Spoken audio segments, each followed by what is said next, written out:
રામ રામ હરે હરે હરે કૃષ્ણ કૃષ્ણ કૃષ્ણ હરે હરે હરે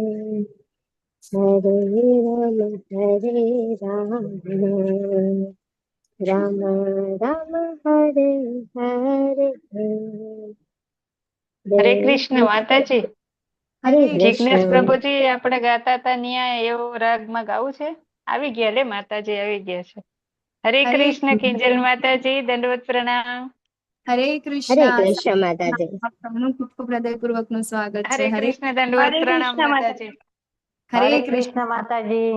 હરે દંડવત કૃષ્ણ. પ્રણામ માતાજી. સાદર પ્રણામ માતાજી. સ્વભક્તિ શ્રીયા માતાજી. તમને જોઈને ખૂબ ખૂબ આનંદ થયો માતાજી. Thank you for coming. હરે કૃષ્ણ.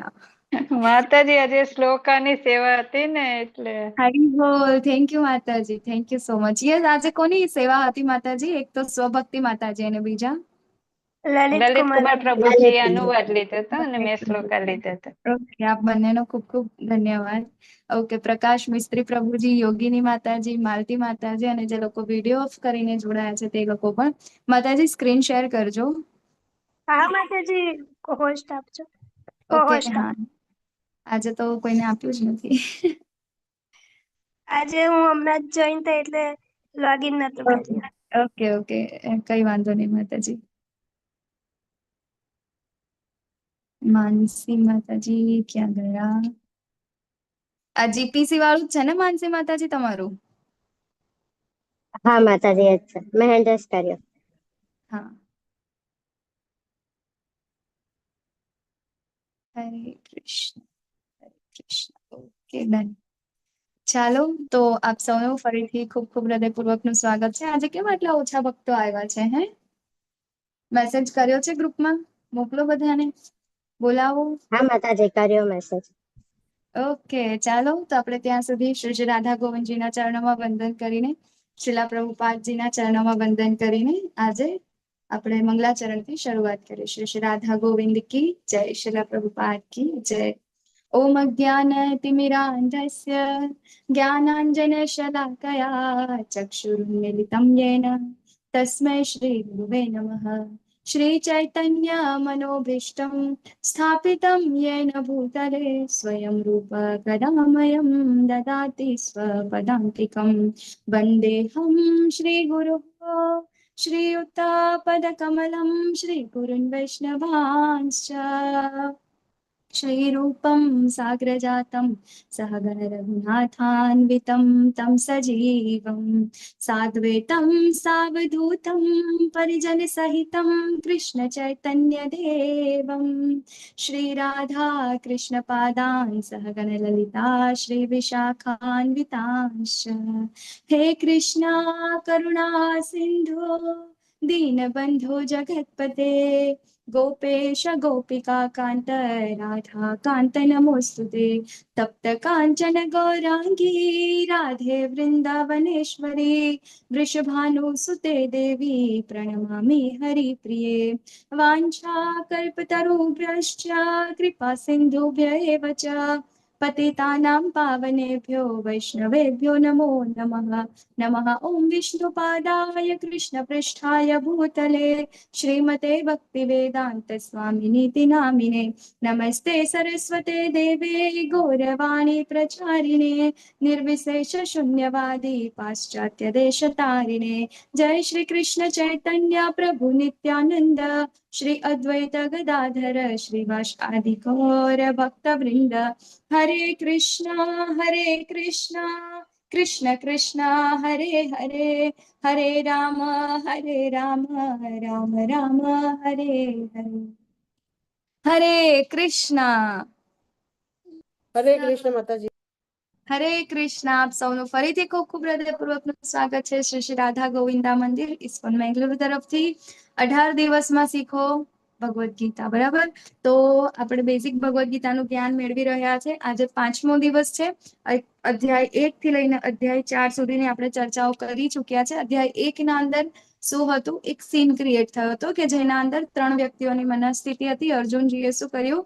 એમના હથિયાર નીચે મૂકી દીધા અને કહે છે કે હવે મારે યુદ્ધ કરવું નથી, અને 5 કારણો એમને આપ્યા. એ 5 કારણોના જવાબ ભગવાને બીજા અધ્યાયના અંદર આપ્યું કે જેનું નામ હતું ગીતાનો સાર. ગીતાના સારના અંદર ભગવાને બધું જ જેટલા આપણા 5 વિષય છે ભગવદ્ ગીતાના, એ 5 વિષય વિશે બધાને ટચ કર્યું અને થોડું થોડું બધું જ ત્યાં આગળ આપણને કહી દીધું. પછી એના અંદર તો કહી દીધું એટલે હવે અર્જુનજીને પાછો પ્રશ્ન થયો હતો કે મારે હવે શું કરવાનું છે, બરાબર, કે મારે હવે યુદ્ધ કરવાનું છે કે પછી સંન્યાસી બની જવું, જંગલમાં જઈને આપનું ધ્યાન કરું, શું કરું? એટલે ભગવાને પછી શું કીધું? ત્રીજો અધ્યાય આપ્યો. એના અંદર એમનું નામ હતું કર્મયોગ, બરાબર. અને એ કર્મયોગના અંદર આપણે અલગ અલગ કર્મના પ્રકાર જોયા, બરાબર. અને એના પછી ભગવાને ત્યાં આગળ કીધું કે શું કરવાનું છે? આપણે કર્મ કરવાનું છે, પરંતુ કર્મના ફળની આશા આપણે રાખવાની નથી. પછી આપણે જોયું કે અધ્યાય 4 ના અંદર ભગવાને એને જે જ્ઞાન યોગ હતો એના વિશે થોડુંક ડિટેલમાં કીધું, બરાબર. એ જ્ઞાન યોગના અંદર ગઈકાલે આપણે જોયું તો એના અંદર કઈ રીતે હે ને કે શું કહેવાય, આપણે અધ્યાય 3 ના અંદર જોયું કે આપણે કર્મથી કઈ રીતે લિપ્ત છીએ, હે ને. તો ગઈકાલે આપણને ભગવાને એના વિશે કીધું, અને આજે આપણને ભગવાન કર્મ યોગ, બરાબર, એટલે કે કૃષ્ણ ભાવના યુક્ત કર્મ. તો ઘણા બધા લોકોને પ્રશ્ન હોય કે ત્રીજા અધ્યાયમાં પણ આપણે આ જ જોયું અને અત્યારે 5મા અધ્યાયમાં પણ આ જ છે, કર્મયોગ, તો બંને વચ્ચે ડિફરન્સ શું? બોલો, ચાલો તમારામાંથી મને કોઈ જવાબ આપો. ત્રીજો અધ્યાય અને આજે 5મો અધ્યાય, એ બંને વચ્ચે ડિફરન્સ શું છે?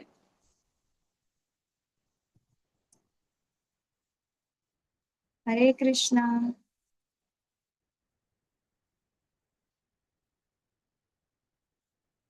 કોઈ નહીં? ચાલો, આજે દેખાતા કેમ નથી? વિડીયો તો ઓન કરો. બોલો બોલો, ચાલો. શું ડિફરન્સ શું છે? કર્મયોગ તો ત્યાં આગળ પણ ભગવાને ત્રીજા અધ્યાયમાં તો કહી દીધું ને, કર્મયોગ કોને કહેવાય. આપણે કર્મ કરવાનું છે, પરંતુ એની ફળની આશા આપણે રાખવાની નથી, એનો અધિકાર આપણી પાસે નથી, બરાબર. તો આજે ભગવાને આપણે પાછું 5મા અધ્યાયના અંદર કૃષ્ણ ભાવના યુક્ત કર્મ એટલે શું પાછું?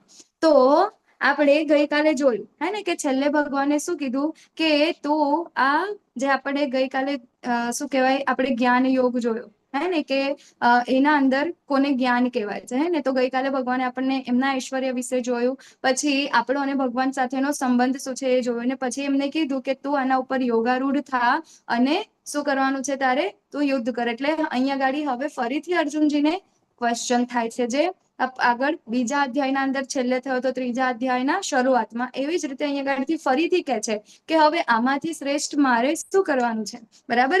ત્રીજો અધ્યાયમાં તમે કીધું કે કર્મયોગ બરાબર છે, અને એના પછી ગઈકાલે તમે કીધું કે ભાઈ આવી રીતે તમે શું કહેવાય, ભક્તિના અંદર આગળ વધો, સંન્યાસના અંદર, બરાબર. તો હવે મારે કરવાનું શું છે? ત્યારે અહીંયા ગાડી ભગવાન આપણને ફરીથી 5મા અધ્યાયના અંદર કહે છે કે આપણે કર્મને, બરાબર, કેવી રીતે ભગવાનના અંદર, ભગવાનના માટે યુઝ કરીને આપણે આગળ યુદ્ધ કરવાનું છે, બરાબર.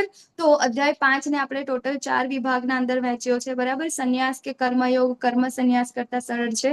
પછી એ રીતે ટોટલ 4 વિભાગ છે. હવે અર્જુનજીની મૂંઝવણ છે એ કહે છે કે આપે પહેલા મને કર્મનો ત્યાગ કરવા કહ્યું અને પછી ભક્તિપૂર્વક કર્મ કરવાનું તમે મને આદેશ આપો છો, તો હવે આપ કૃપા કરીને નિશ્ચિતપૂર્વક મને કહેશો કે આ બંનેમાંથી કયું વધારે કલ્યાણકારી છે, બરાબર. ક્વેશ્ચન સમજાઈ ગયો બધાને?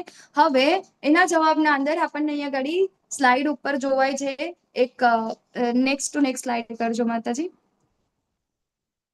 નેક્સ્ટ આનાથી પણ નેક્સ્ટ, આનાથી નેક્સ્ટ. ઓકે, બસ આજ ઉપરવાળી. હા, કયું સારું છે, કર્મ સંન્યાસ કે કર્મયોગ, બરાબર. તો અહીંયા ગાડી આપણને બે ફોટાના અંદર બંને વ્યક્તિઓ જોવાય છે, બરાબર. એક વ્યક્તિ એવા છે કે જેને શું કર્યું છે, બધી જ વસ્તુનું ત્યાગ કરી દીધું છે, બરાબર. ખાવા પીવાનું શું કરે છે, જંગલમાંથી જે મળે છે સૂકું રૂખું પત્તા એ બધું ખાય છે, અને ઘરવાળાનો બધાનો ત્યાગ કરી દીધો છે, બધી જ વસ્તુનો ત્યાગ કરી અને શું કરે છે, ત્યાં આગળ હિમાલયમાં જઈને શું કરે છે, ભગવાનનું ધ્યાન કરે છે. અને એની જ સાપેક્ષમાં આપણને બાજુમાં એક બીજા વ્યક્તિ દેખાય છે, એમને પણ ભગવા પહેરેલા છે, પરંતુ એ શું કરે છે, સમાજના અંદર જ રહે છે અને શું કરે છે, બધાને બુક ડિસ્ટ્રીબ્યુશન કરે છે, ભગવાનના નામનો પ્રચાર કરે છે, બરાબર. તો અહીં આગળ શેને મોટું કીધું છે, આપણો કર્મ સંન્યાસ કે કર્મયોગ? તો કર્મયોગ એ વધારે મોટું છે, બરાબર. આમાંથી આપણને કોઈ એવું કે આપણને શું ખાવાનું છે, કે ભગવાનને પ્રાપ્ત કરવાનું છે ને તો ભગવાનને તો એક જ રીતે પ્રાપ્ત કરી શકાય. કેવી રીતે? કે જંગલમાં જવાનું અને પછી શું કહેવાય, ધ્યાન લગાવવાનું અને ધ્યાનના અંદર જે મળે તે ખાવાનું. એટલે મતલબ કેટલા વર્ષો સુધી? તો 2-4 વર્ષો સુધી તો આપણે શું કહેવાય, ત્યાંથી આપણને જે કંઈ પણ ફૂડ, ફળ, ફૂલ, હે ને, પાંદડા, આપણને જે મળે એ ખાવાનું હોય એમ, હે ને. એનાથી વધારે આપણે બીજું કોઈ એક્સપેક્ટ ના કરી શકીએ. અને એની જ સાથે બીજા કે ઓકે, તારે ભગવાનને જ પ્રાપ્ત કરવા છે ને તો બીજો રસ્તો પણ છે. કયો રસ્તો? કે તને ગુલાબ જાંબુ મળશે, રસમલાઈ મળશે, બરાબર, આલુ પૂરી મળશે, છોલે પૂરી મળશે. આ બધાની સાથે તું છે ને ભગવાનને પ્રાપ્ત કરી શકે છે, પરંતુ ખાલી એક શર્ત, કે જે કંઈ પણ તું ખાય છે ને ભગવાનને ઓફર કરીને તારે ખાવાનું છે. તો આમાંથી કેટલા જણા કયો રસ્તો ચૂઝ કરશો? તમે મને કહો, બોલો. આલુ પૂરી વાળો કે પછી ફળ પાંદડા વાળો? બોલો, જવાબ તો આપો. મારો અવાજ આવે છે? હરે કૃષ્ણ. હરે કૃષ્ણ માતાજી. હા, આલુ પૂરી વાળો. આલુ પૂરી વાળો, બરાબર. તો અહીંયા ગાડી કૃષ્ણ ભાવના યુક્ત કર્મ, હે ને, અહીંયા ગાડી આપણને કીધું છે કે કૃષ્ણ ભાવના યુક્ત કર્મ, એનો મતલબ એવું છે કે આપણે ભગવાનને પ્રાપ્ત કરવા છે, પરંતુ એના અંદર આપણે આપણી ઇન્દ્રિયો ઉપર કંટ્રોલ નથી કરવાનો. આપણે જંગલમાં જઈને જ્યારે સંન્યાસ યોગનું આપણે મતલબ કરીએ છીએ, બરાબર, બધું ત્યાગ કરીએ છીએ, ત્યાં શું કરીએ છીએ? આપણે આપણી ઇન્દ્રિયો ઉપર કંટ્રોલ કરીએ છીએ. ખાવાની ઈચ્છા તો છે, પરંતુ આપણે એને ખાતા નથી. પરંતુ અહીંયા આગળ જ્યારે કર્મ યોગના અંદર આપણે શું કરવાનું છે કે આપણે એ વસ્તુ ખાવાનું છે, પરંતુ પહેલા આપણે કોને ઓફર કરવાનું છે? ભગવાનને. અને ભગવાન ખાઈ લે એના પછી આપણે એને પ્રસાદ તરીકે ગ્રહણ કરવાનું છે. બરાબર, તો થઈ ગયું ને? તો આપણે આપણી ઇન્દ્રિયોને શેના અંદર લગાડી? ભગવાનના અંદર લગાડી. બરાબર, તો એને જ કહેવાય છે કૃષ્ણ ભાવના યુક્ત કર્મ. કે આપણે આપણી ઇન્દ્રિયોને શું કરવાનું છે? કંટ્રોલ નથી કરવાનો, આપણે આપણી ઇન્દ્રિયોને રેગ્યુલેટ કરવાની છે. બરાબર. તો અહીંયા ગાડી હવે ભગવાન જવાબ આપે છે કે મુક્તિ માટે તો કર્મનો ત્યાગ અને ભક્તિયુક્ત કર્મ એ બંને ઉત્તમ છે, પરંતુ આ બંને પૈકી કર્મના પરિત્યાગ કરતા ભક્તિયુક્ત કર્મ એ શ્રેષ્ઠ છે. બરાબર. જેવી રીતે અત્યારે મેં કીધું એવી રીતે શું છે કે બંને રીતે ભગવાન તો મળશે. તમે ત્યાં આગળ જશો, ઘર બાર છોડો, ચલો હરિદ્વાર, ત્યાં જશો તોય તમને છેલ્લે મળી તો જશે, પરંતુ એના અંદર કેવું છે કે ભટકી જવાના ચાન્સીસ વધારે છે.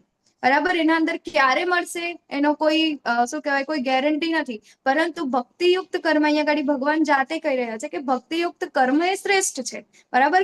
આપણી જે ઇન્દ્રિયો છે એને આપણે રેગ્યુલેટ કરીને ભગવાનના અંદર જ્યારે આપણે લગાડીશું તો એ શું છે? એ પેલા સંન્યાસ કરતા એ શ્રેષ્ઠ છે. તો અહીંયા ગાડી નેક્સ્ટ માતાજી કરજો. માનવ સેવા એ માધવ સેવા સમાન છે? તો તમારે મને જવાબ આપવાનો છે કે શું માનવ સેવા એ માધવ સેવા સમાન છે? આજે આપણે ઘણું બધું શાંતિ સૂત્ર પણ જોઈશું, બરાબર, આજના અધ્યાયના અંદર. તો માનવ સેવા એ માધવ સેવા સમાન છે. આમાંથી કેટલા લોકો એવું માને છે કે માણસોની સેવા કરવી એ ભગવાનની સેવા કર્યા બરાબર જ છે? એવું નથી. ઓકે, વેલુભા પ્રભુજી, હા બોલો. હા માતાજી, માનવ સેવા એ માધવ સેવા સમાન છે એવું નથી. ખરેખર માનવ સેવા કરવી અલગ છે અને માધવ સેવા અલગ છે.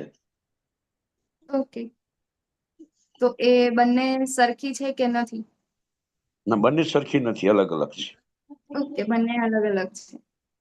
ઓકે, કૃષ્ણ કૃપાલયા પ્રભુજી કે છે કે ના. બીજા કોઈને કોઈ જવાબ આપવા છે? એવું હોય તો તમે ચેટ બોક્સમાં પણ લખી શકો છો. હા, ચાલો, તો નેક્સ્ટ સ્લાઇડ તરફ આપણે આગળ જઈએ, જોઈશું આપણે. તો એને આપણે એક ઉદાહરણથી આપણે સમજીશું. બરાબર. જ્યારે કોઈ ડિફિકલ્ટ વસ્તુ આવે છે ત્યારે આપણે શું કરવાનું? એક ઉદાહરણથી સમજવાનું. તો અહીંયા આગળ એક ઉદાહરણ આપણને ભાગવતમના અંદર મળે છે.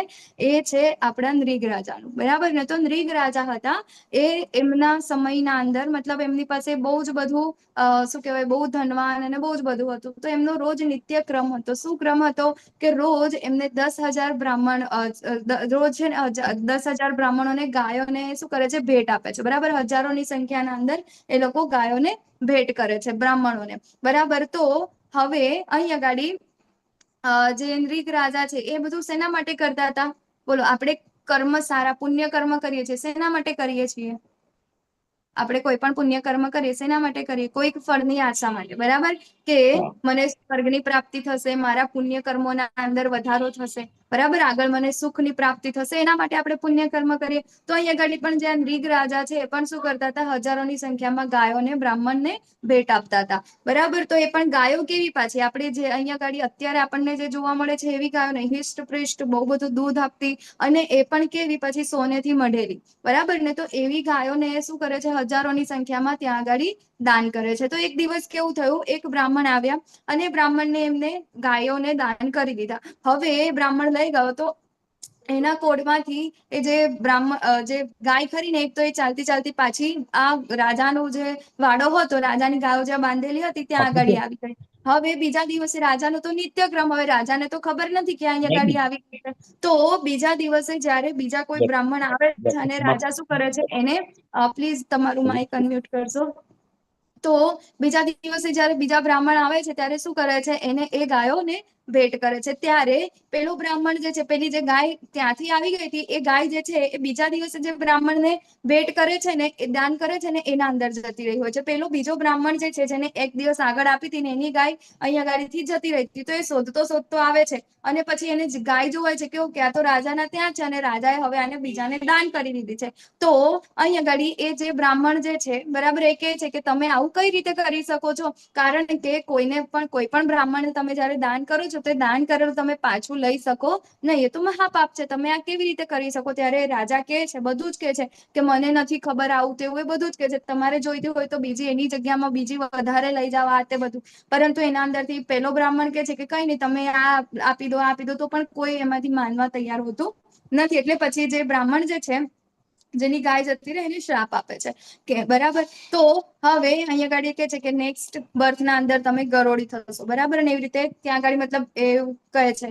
અને પછી નેક્સ્ટ બર્થના અંદર મતલબ કે હવે જ્યારે નૃગ રાજાનું જ્યારે મૃત્યુ થાય છે ત્યારે એને શું કરે છે, આપણે જ્યારે આપણું મૃત્યુ થશે ને ત્યારે આપણા બધા કર્મોના હિસાબ થશે ને, સારા કર્મ કેટલા કર્યા, ખરાબ કર્મ કેટલા કર્યા, બધાના હિસાબ થાય છે. અને હિસાબ પછી એ પ્રમાણે આપણને નેક્સ્ટ બર્થના અંદર આપણને ફળ આપણને મળતા હોય છે. તો ત્યાં આગળ આ રાજાને પૂછવામાં આવ્યું કે તમે સારા કર્મ બી કર્યા છે અને ખરાબ કર્મ બી એક તમારું છે, હવે એમાંથી હું તમને કયા કર્મનું ફળ પહેલા આપું, તમારે શું ભોગવવું છે, બરાબર ને. ત્યારે રાજાએ કીધું કે મારા જે ખરાબ કર્મોના ફળ છે ને તમે મને પહેલા આપી દો, કે એના અંદર તમે ગરોળી થશો, કે કઈ વાંધો નહીં, બરાબર. તો હવે નૃગ રાજા જે છે એ વિશાળકાય ગરોળી બને છે, અને વિશાળકાય ગરોળી ત્યાં આગળ હવે જ્યારે દ્વારિકાના અંદર ભગવાન શ્રી કૃષ્ણ આવે છે એમના બાળકો સાથે, ત્યારે એ ત્યાં આગળ ફરવા જતા હોય છે, બરાબર ને. ત્યારે એમના બાળકોનો ત્યાં આગળ શું કહેવાય, દડો પડી જાય છે, બરાબર ને. ત્યારે અંદર એ લોકો વિશાળકાય ગરોળી જોવે છે, ત્યારે ભગવાન શ્રી કૃષ્ણ જોવે છે, અંદર આવે છે, અને ભગવાન કૃષ્ણ જ્યારે એના ઉપર હાથ ફેરવે છે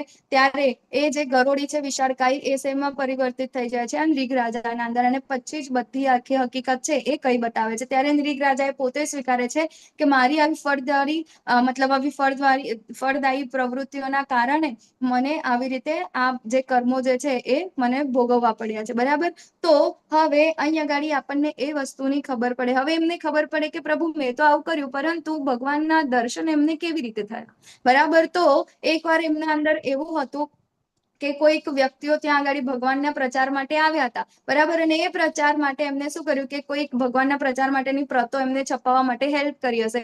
હવે આ કામ જે છે એમને અનનોઇંગલી કર્યું હતું, તો પણ એનું ફળ શું થયું, સારું મળ્યું, બરાબર. ભગવાનના દર્શન થયા અને એ જે શ્રાપમાંથી એ મુક્ત થયા, બરાબર. તો અહીંયા આગળ આપણને એ વસ્તુની ખબર પડે છે કે માનવ સેવા એ માધવ સેવા સમાન તો નથી, કારણ કે માનવ સેવાના અંદર આપણને કર્મના ફળ લાગે છે, બરાબર. કોઈ પણ કર્મ આપણે જ્યારે કરીએ છીએ કે જેના સેન્ટરમાં ભગવાન નથી, તો એ કર્મના ફળ આપણે ભોગવવા જ પડે છે, સારા હોય કે ખરાબ હોય, એ આપણને ભોગવવા પડે છે. તે એટલા માટે આપણે માનવ સેવા એ માધવ સેવા નથી, બરાબર. પરંતુ એવું હોઈ શકે કે આપણે શું એટલે માણસોની સેવા જ નહીં કરવાની, આપણે કોઈકને મદદ જ નહીં કરવાની. અહીંયા આગળ કહેવાનો મતલબ એવો સહેજ પણ નથી, બરાબર. પરંતુ કહેવાનો મતલબ એ છે કે માનવ સેવા એ માધવ સેવા છે કે નથી, તો કે ના, બરાબર. માધવ સેવા ભગવાનને સેન્ટરમાં રાખીને આપણે કોઈની પણ સેવા કરવાની છે. જેમ કે ઇસ્કોનના અંદર રોજ જેટલા પણ ઇસ્કોનના ટેમ્પલ છે, રોજ હજારોની સંખ્યાના અંદર લોકોને શું કહે, અન્નદાનની સેવા કરવામાં આવે છે, બરાબર. તો એ શું કરે છે, ભગવાનને પ્રસાદમ પહેલા ધરાવવામાં આવે છે અને એ જ પ્રસાદમ બધાને આપવામાં આવે છે,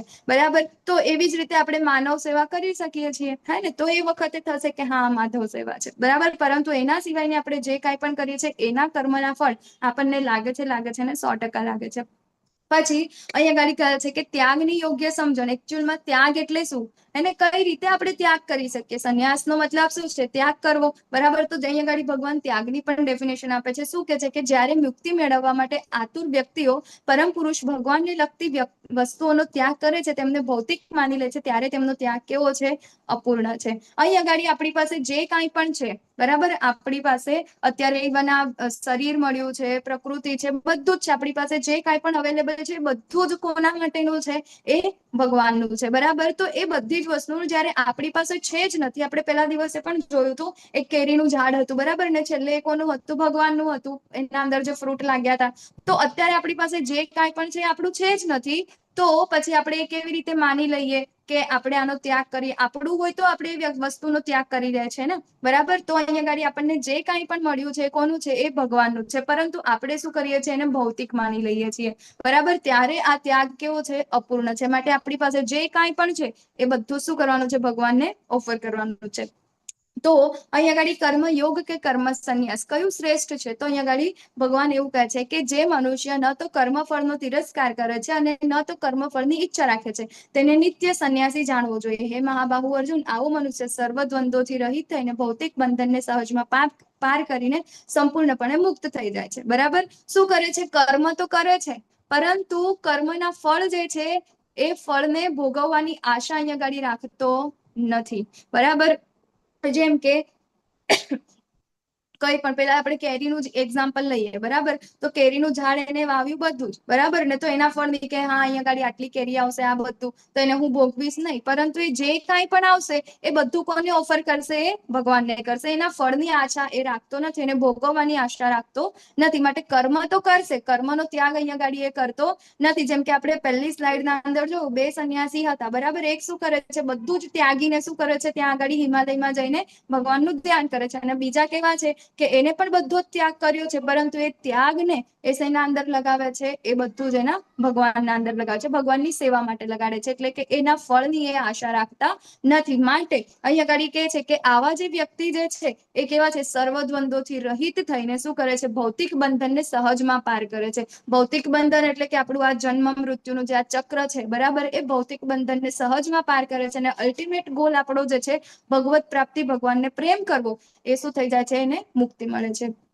તો ભગવત ભક્તિમાં જોડાયા વિના કેવળ સમગ્ર કર્મોનો પરિત્યાગ કરવા માત્રથી કોઈ મનુષ્ય સુખી થઈ શકતો નથી, પરંતુ ભક્તિમય સેવામાં પરોવાયેલો વિચારશીલ મનુષ્ય પરમેશ્વરને તરત જ પ્રાપ્ત કરે છે, બરાબર. અહીંયા ગાડી ભગવાન કહે છે કે જે આપણું ભક્તિ યોગ છે એ કેમ શ્રેષ્ઠ છે, હે ને. તો ભગવત ભક્તિમાં જોડાયા વગર શું કરે છે? આપણે માત્ર ને માત્ર કર્મોનો ત્યાગ કરીએ છીએ. પરંતુ ભક્તિના અંદર આપણે જયારે જોડાઈએ છીએ ત્યારે શું કરીએ છીએ કે આપણું જે કાંઈ પણ છે એ આપણે ભગવાનના માટે આપણે અર્પણ કરીએ છીએ, બરાબર. ભગવાનને સેન્ટરમાં રાખીને બધું જ કરીએ છીએ. તો શું થાય છે આના અંદર કે ભક્તિમય સેવામાં પરોવાયેલો વિચારશીલ મનુષ્ય પરમેશ્વરને તરત જ શું કરે છે? પ્રાપ્ત કરે છે. વિચારો, આપણું જે આખો સ્કેડ્યુલ છે, બરાબર. તો લોકો શું કરે? સવારમાં ઉઠીને મોસ્ટલી બધાના ઘરે ઝઘડા થતા હોય, હે ને, મોબાઈલ મંતરતા હોય કે આજે ક્યાં શું થયું, આજે શું થયું, હે ને. એ જ બધું કરીએ છીએ ને આપણે, મગજના અંદર કચરો નાખીએ છીએ. પરંતુ ભક્તિના અંદર, બરાબર, એ લોકો શું કરે છે? રોજ સવારમાં ઉઠીને ડાન્સ કરે,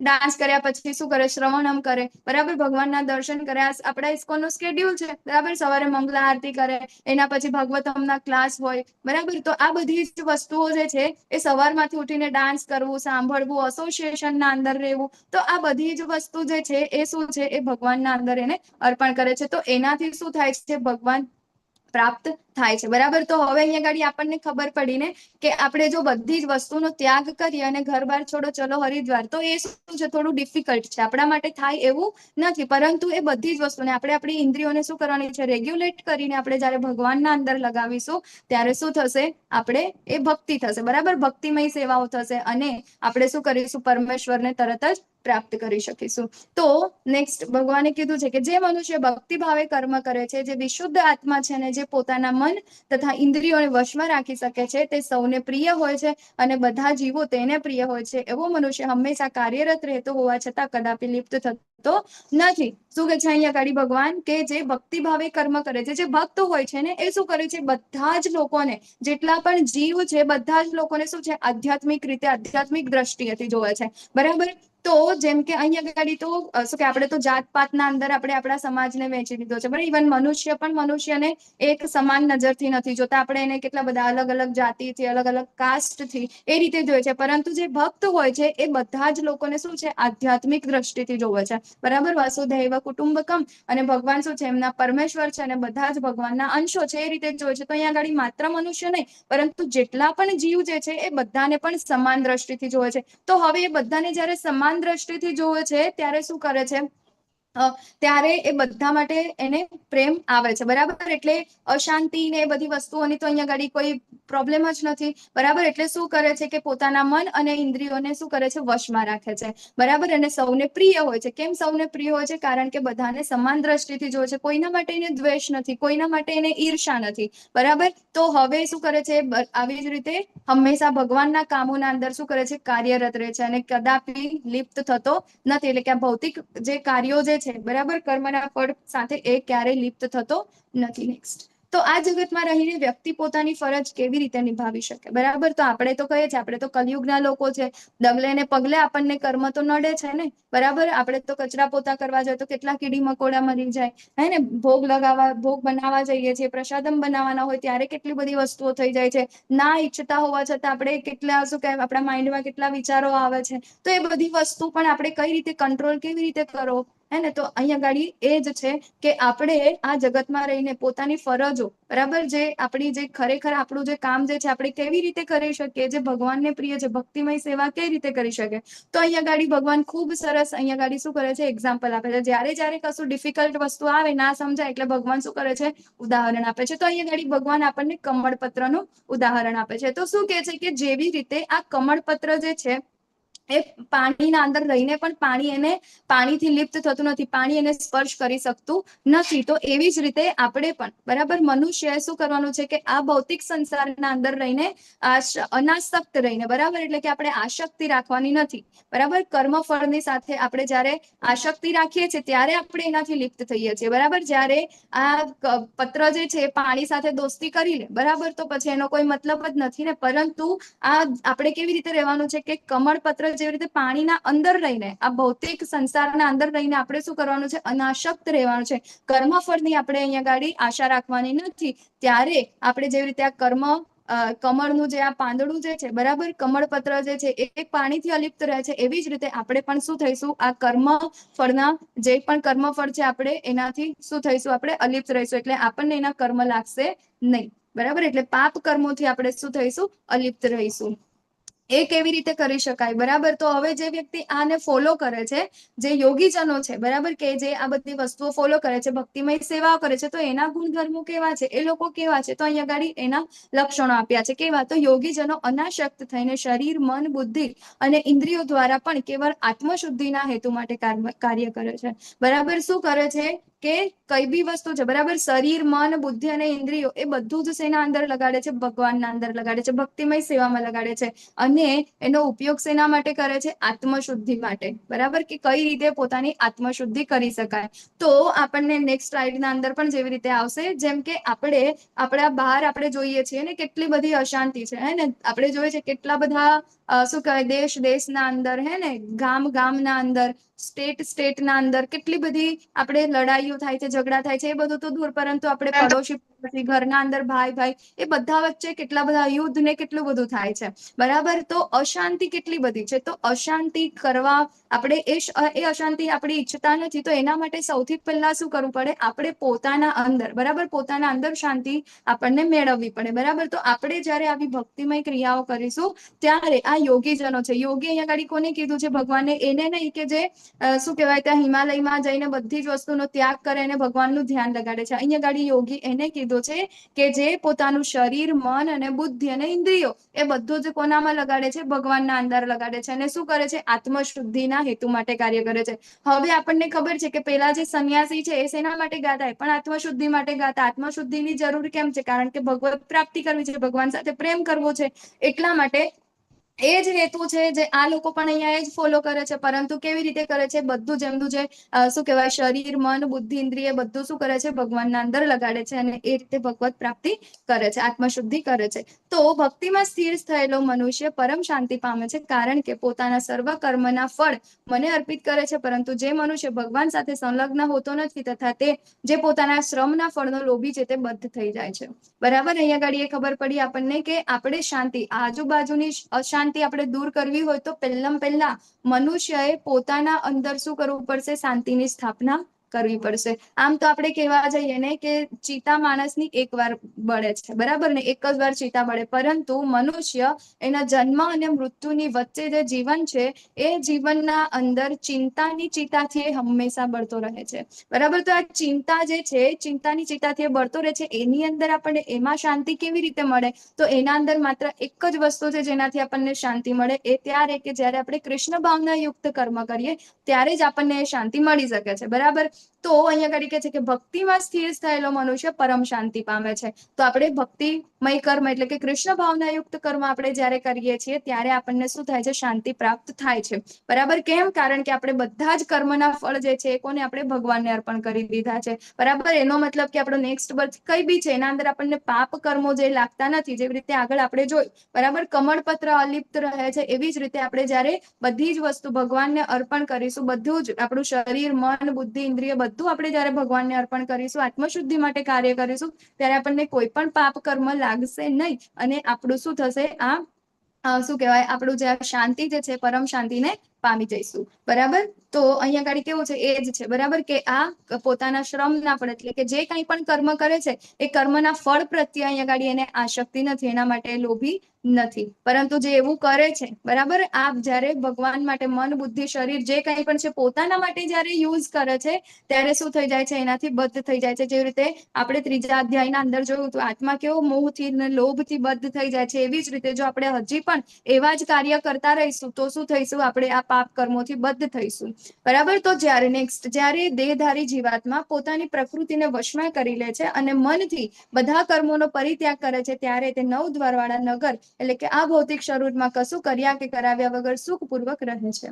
બરાબર, હવે શું કરે છે? અહીંયા આગળ આપણી પ્રકૃતિને વશમાં કરી લે છે. બરાબર, પ્રકૃતિના 3 ગુણો આપણને ખબર છે, બરાબર, સત્વો ગુણ, રજો ગુણ અને તમો ગુણ. હે ને, તો અહીંયા આગળ કહે છે કે એને આપણે વશમાં કરવાની છે. આપણે શું કરવાનું છે? આપણું જે મન જે છે એને, આપણી ઇન્દ્રિયો છે એને આપણે કંટ્રોલ નથી કરવાનો, પરંતુ શું કરવાનું છે? એને રેગ્યુલેટ કરવાનું છે. એને રેગ્યુલેટ એટલે કે કઈ રીતે આપણે એને દિશા એને આપણે બતાવવાની છે. બરાબર, તો મનથી બધા જ કર્મોનો શું કરે છે? પરિત્યાગ કરે છે. ત્યારે આ 9 દ્વારવાળા એટલે શરીરમાં એટલે શું થાય છે? અહીંયા આગળ સુખપૂર્વક રહે છે, એટલે કે શાંતિ એને મળે છે. તો શરીરના 9 દ્વાર કયા કયા છે? બોલો, તમે મને જવાબ આપો.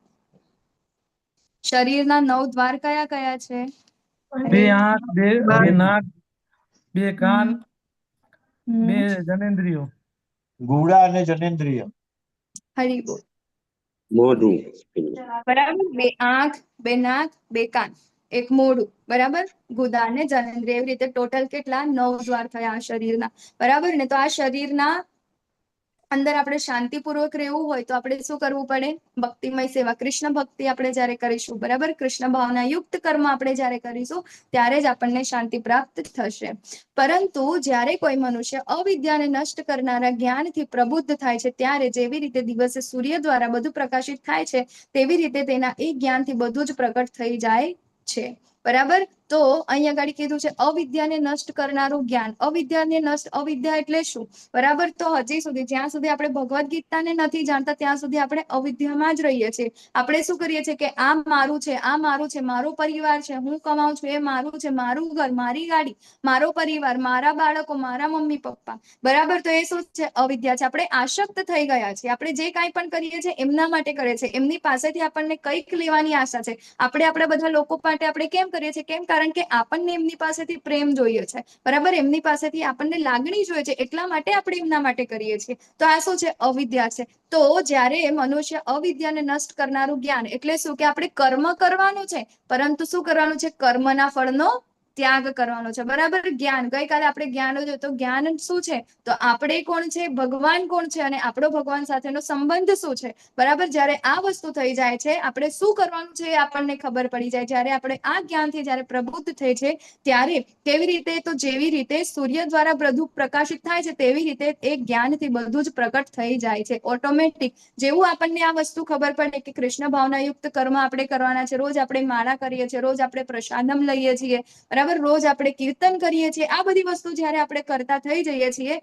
ત્યારે ઓટોમેટિક આપણું જે આ અજ્ઞાન જે છે ધીરે ધીરે ધીરે ધીરે ઓછું થતું જશે. ઘણા બધા લોકોને અનુભવ પણ હશે ને, ઘણી બધી એવી ખોટી કુટેવો પણ હતી, અને એ કુટેવોથી પણ અહીંયા ઘણા બધા લોકો જે છે એ લોકોને છૂટવામાં મદદ મળી છે, બરાબર. ક્યારે? જ્યારે એને આ સાચું જ્ઞાન મેળવ્યું અને એના ઉપર એને વર્ક કર્યું, બરાબર. ત્યારે જેવી રીતે અહીંયા આગળ ભગવાન ફરીથી શું કરે છે, એક એક્ઝામ્પલ આપે છે. તો જે રીતે અંધારામાં સૂર્યપ્રકાશ આવે, બરાબર, અને અંધારું કેવું થઈ જાય, દૂર થઈ જાય છે, એવી જ રીતે અહીં આગળ જ્યારે આપણે આ જ્ઞાનથી પ્રબુદ્ધ થઈશું, ત્યારે આપણા અંદર પણ જે કંઈ જેટલું પણ અજ્ઞાન છે એ અજ્ઞાન જતું રહેશે, અને શું થશે? આ જ્ઞાનથી બધું જ પ્રગટ થઈ જશે. નેક્સ્ટ, તો જ્યારે મનુષ્યની બુદ્ધિ, મન, શ્રદ્ધા તથા આશ્રય સર્વથા ભગવાનમાં સ્થિર થઈ જાય છે, ત્યારે તે પૂર્ણ જ્ઞાન દ્વારા સર્વ સંશયોથી વિશુદ્ધ થઈને સીધો મુક્તિ પંથે આગળ વધે છે, બરાબર. કેમ શુદ્ધિકરણ જરૂરી છે? કેમ આપણે આ જ્ઞાનની જરૂર છે? અજ્ઞાની હોય તો શું થાય છે?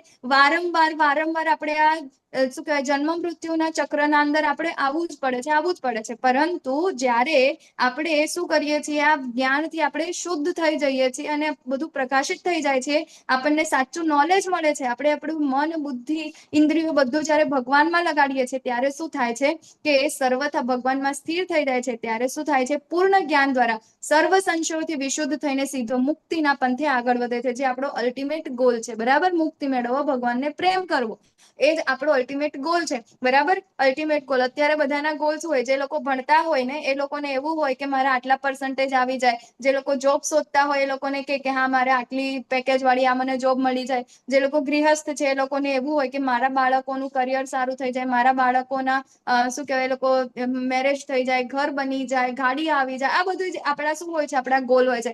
પરંતુ આપણને ખબર છે ને, એક ગાડી લાવ્યા હોય તો એના પછી પાછું આપણને બીજી ગાડી લાવવાનું મન થાય, એના પછી એનાથી સારી બીજી ગાડી લાવવાનું મન થાય, એક ઘર હોય તો એનાથી સારું બીજું ઘર લેવાનું મન થાય, એનાથી સારું બીજું. તો આપણી આ જે ઈચ્છાઓ જે છે, ભૌતિક ઈચ્છાઓ છે, એ ક્યારે પૂર્ણ થવાની નથી. એટલે શું થશે? આપણો નેક્સ્ટ વર્ષ એમ કરતા કરતા કરતા કરતા આપણું આ જે મૃત્યુ જે છે એ નજીક આવી જશે, અને મૃત્યુ થશે એટલે આપણું જે માઇન્ડ જે છે, આપણી જે ઇન્દ્રિયો જે છે, બધું જ એના અંદર રહેશે, એના અંદર જ રહેશે. એટલે નેક્સ્ટ બર્થ આપણો પાછો એમાં ને એમાં જ થશે. તો હવે આપણે એ તો આપણો અલ્ટિમેટ ગોલ હતો જ નહીં ને, બરાબર. મતલબ નેક્સ્ટ બર્થ મળ્યો એટલે એના અંદર પણ પાછી એની નવી ઈચ્છાઓ, એ નવી ઈચ્છાઓ પૂરી કરવા માટે પાછો બીજો બર્થ, એ પાછી નવી ઈચ્છાઓ, તો એમ કરતા કરતા કરતા કરતા જન્મ અને મૃત્યુનું જે ચક્ર જે છે એ ચાલ્યા કરશે. તો અલ્ટિમેટ ગોલ જે છે એ આપણે જાણવું જોઈએ. આપણો અલ્ટિમેટ ગોલ જ્યારે આપણને ખબર હશે, તો જ આપણે એ સીધા રસ્તે આપણે ચાલી શકીશું, તો જ આપણે આ બીજી બધી વસ્તુઓ જે છે એ કરી શકીશું, બરાબર. તો જ્યારે આપણે ભક્તિયુક્ત કર્મ આપણે જ્યારે કરીએ છીએ, ત્યારે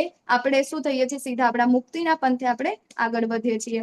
તો અહીંયા ગાડી ભગવાન કે છે કે સાધુ કોને કીધો છે, બરાબર. તો સાધુ એને કહેવાય કે વિનમ્ર સાધુ તેમના યથાર્થ જ્ઞાનના પ્રતાપે વિદ્વાન તથા વિનય બ્રાહ્મણને, ગાય, હાથી, કૂતરા તથા ચંડાળને સમાન દ્રષ્ટિથી જુએ છે, બરાબર. અહીંયા ગાડી સાધુ કોને કીધો છે? આપણને આગળ પણ જેવી રીતે વાત કરી, હે ને, તો પંડિતઃ સમદર્શિનઃ, એટલે કે જેને ખરેખર આત્માનું જ્ઞાન છે, જેને ખરેખર પરમાત્માનું જ્ઞાન છે, જેને ભગવાનનું જ્ઞાન છે, એ શું છે? સાધુ છે. અને એ બધું જ કામ અત્યારે ભગવાને આપણને કીધું, એ કૃષ્ણ ભાવનાયુક્ત કર્મ કરે છે, બધું જ કર્મ ભગવાન માટે કરે છે.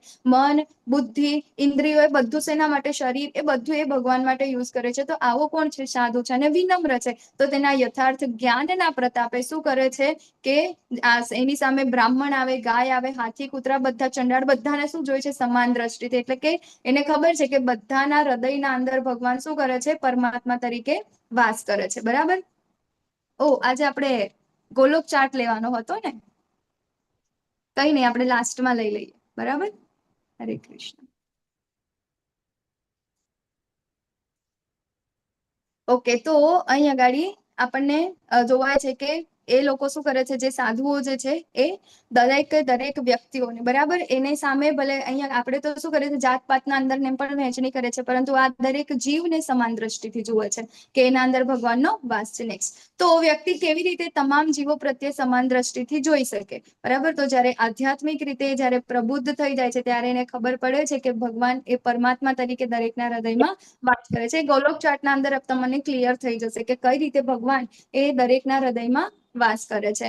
તો અહીં આગળ શું કહેવાય, એક તમને ફોટામાં જોવાય છે ને હરિદાસ ઠાકુર, એના અંદર એક એમની એક વાત આપણે વાર્તા લઈ લઈએ કે હરિદાસ ઠાકુર જે છે અત્યારે આપણે આપણા જે ગૌડીય પરંપરા છે એના અંદર આપણે એમને કેવી રીતે ઓળખીએ છીએ, તો એ આપણા નામાચાર્ય છે, બરાબર. એક દિવસની 192 માળા કરતા હતા. કેટલી 192? આપણી તો 16 કરવામાં આટા આવી જાય, બરાબર. તો એ તો અહીંયા ગાડી 192 માળા ડેલી એમનો નિત્યક્રમ હતો. એ એમનો જન્મ જે છે એ મુસ્લિમ પરિવારમાં થયો હતો, બરાબર. ને મુસ્લિમ પરિવારમાં જન્મ થયો હતો અને પછી આવી રીતે ભગવાનની ભક્તિ કરતા એટલે એમના સમાજના લોકોને સારું નતું લાગતું, તો એકવાર તો કોડાઓ મારે, બરાબર, મારીને નદીમાં નાખી દે. પછી તેમ છતાં એ તો શું કહેવાય સારા થઈ ગયા. તો એક દિવસ શું કરે છે કે આવી રીતે કોઈ ગણિકા છે, એ ગણિકાને એમને ત્યાં મોકલે છે, બરાબર. કે વૈશ્યા જેવી વ્યક્તિ છે એને ત્યાં આગળ મોકલે છે કે જાઓ એનું ધ્યાન ભંગ કરે, હે ને, કે આ જોઈને તો એનું આજે ભગવાનના અંદર જે કામ કરે છે તો એ ઓછું થઈ જશે.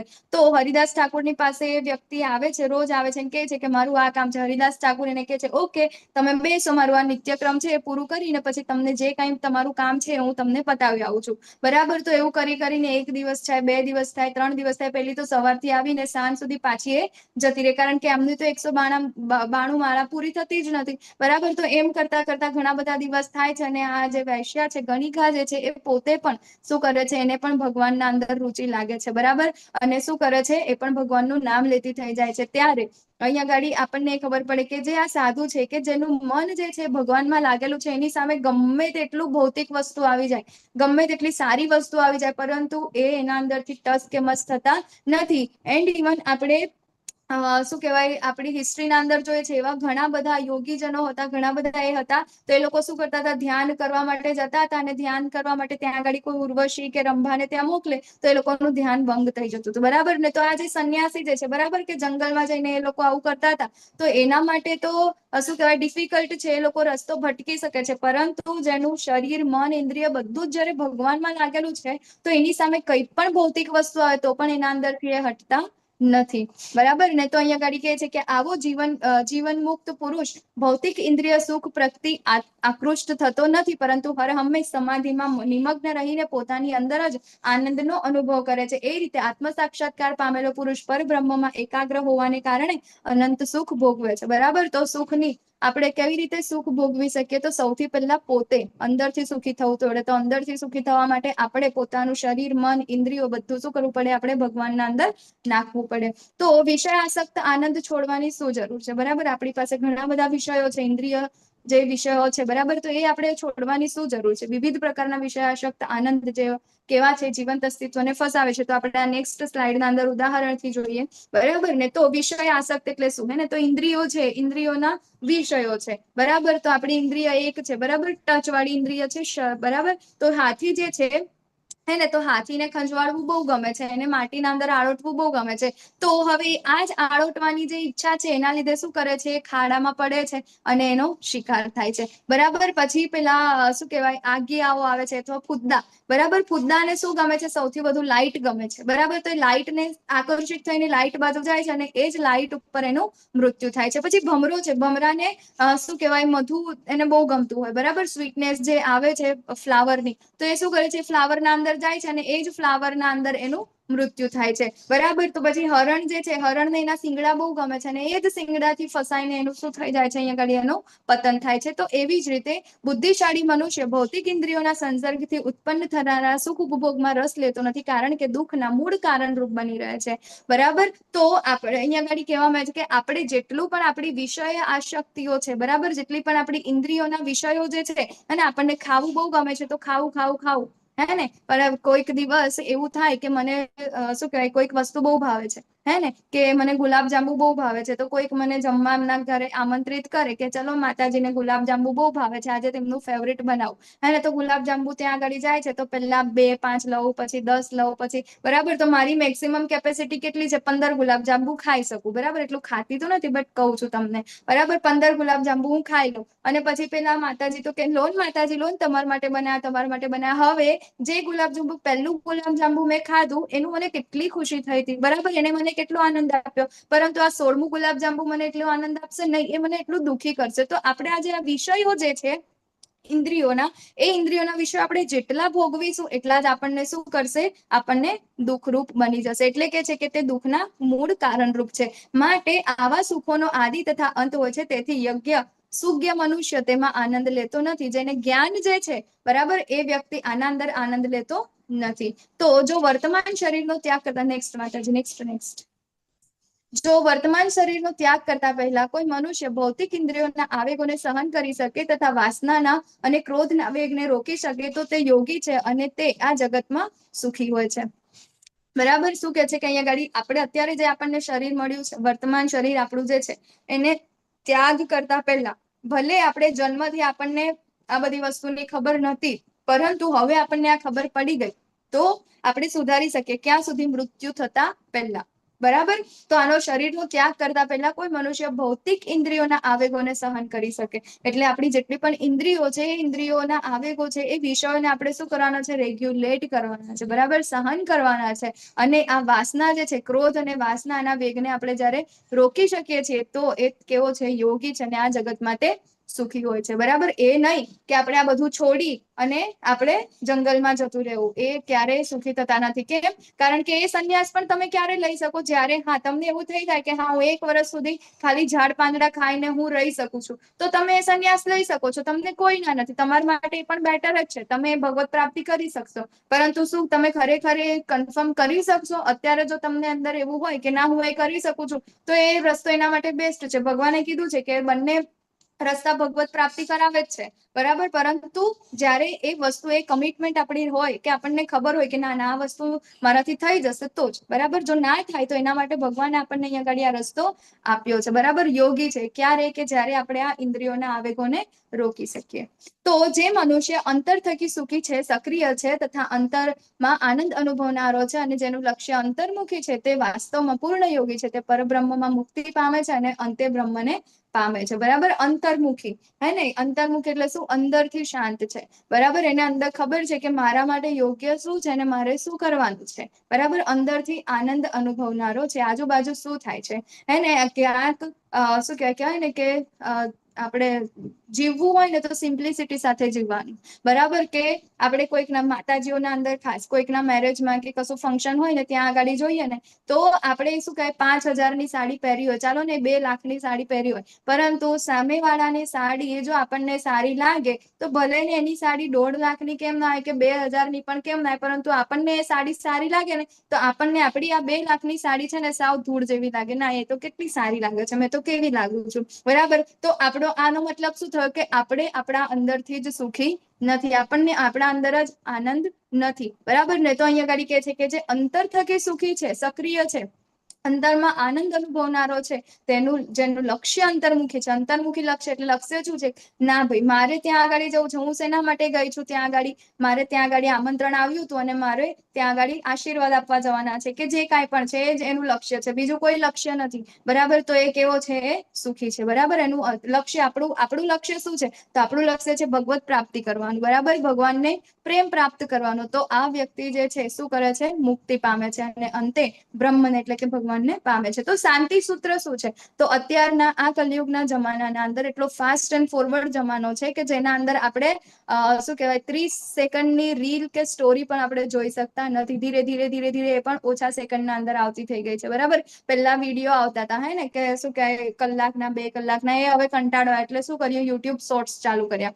યુટ્યુબ શોર્ટ્સ ચાલુ કર્યા એટલે કેટલા 30 સેકન્ડનો 2 મિનિટનો એવી રીતે આવે. પછી એનાથી પણ શોર્ટ હવે 15 સેકન્ડની સ્ટોરી આવે, સ્ટોરી જોઈ લે લોકો, બરાબર ને. તો એ બધું આપણે શું કહ્યું? ધીરે ધીરે આપણે શું થતા ગયા? આપણે શાંતિ આપણી ઓછી થતી ગઈ, બરાબર ને. તો શાંતિ સૂત્ર અહીંયા આગળ ભગવાન આપે છે કે કઈ રીતે આપણે શાંતિને મેળવી શકીએ. શું કહે છે કે ભોક્તારામ યજ્ઞ તપસામ સર્વલોક મહેશ્વરમ.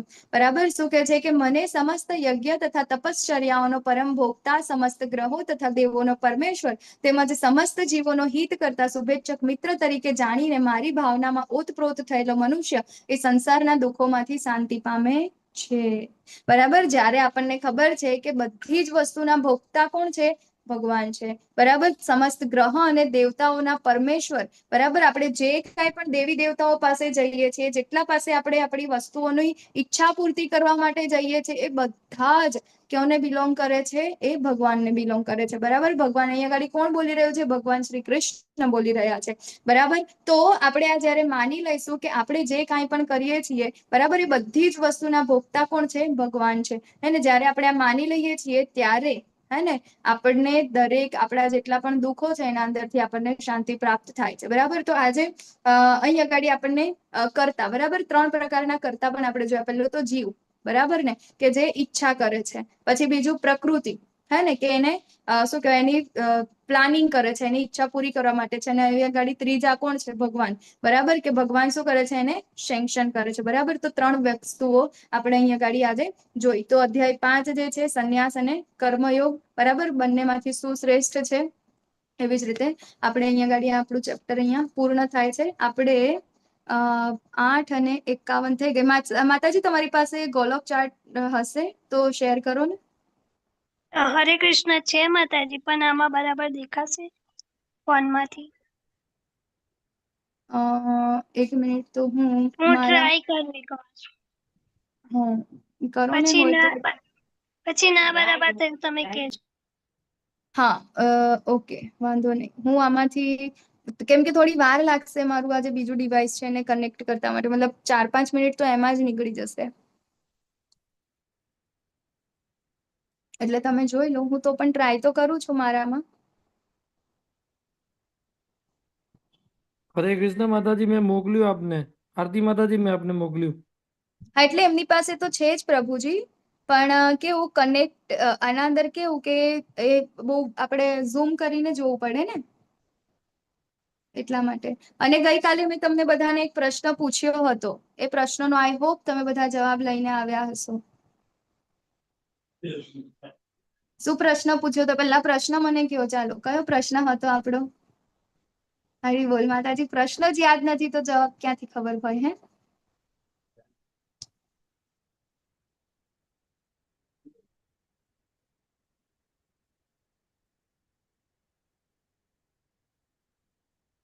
છે કોઈને પ્રશ્ન યાદ છે?